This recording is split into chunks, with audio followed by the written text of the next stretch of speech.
There's nothing quite as scary as being alone in my head and where my head goes with that. Because like I do struggle like with life, man. I really have to live in the day. You know, when you go to the 12-step programs I was just talking about at the beginning, they talk about quitting drink a day at a time. And I'm sort of 12 and a half years into that. So I don't quit alcohol a day at a time. Like I don't say I won't make sure I don't drink today. I don't do that. I don't really think about it. But I do have to live in the day. I have to live in the day with most of it. I have to live in the day in the way that I work.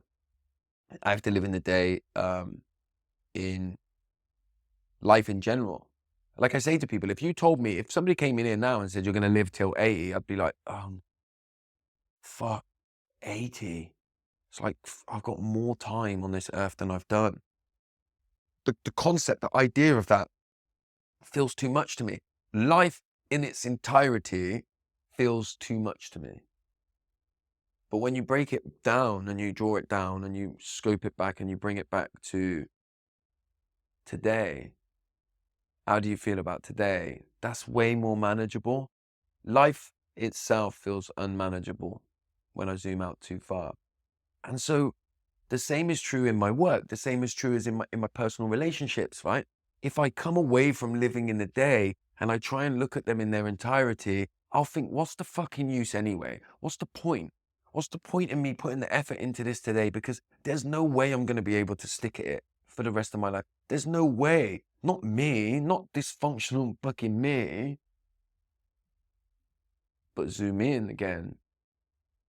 And can I get through today? Can dysfunctional me get through today? I mean, it still don't fucking still doesn't necessarily seem reachable every day, but it feels more reachable. Feels more reachable. And so I do think that. I think that if you're like me, whatever that is, what is being like me? Sensitive, intuitive, fucking fast-paced, loud mind. And it's weird, isn't it? Because Western culture, Western society wants you to be up in your head. Like that's where they think the solutions are. Like even a lot of Western therapy, and I love therapy. I think that I know people that swear by it and stuff like that. Was sitting one-to-one, therapy, coaching, any of it, one-to-one for me is not, it's not my favorite. I like doing it in community, shoulder to shoulder in groups. That's what works for me.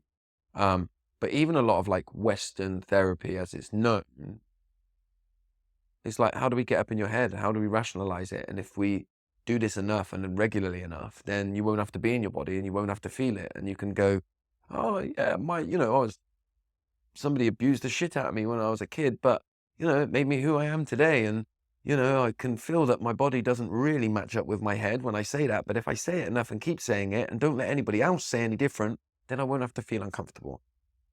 I fucking see that a lot. And that's why, by the way, I think, I see, when people like can't let you have your difficult emotions, it's because when you have your difficult emotions and present the idea that you may be okay with that and you may have reached a place where you feel comfortable even with that, well, that makes the people that are bypassing and not doing it, what makes them fucking wholly uncomfortable, doesn't it?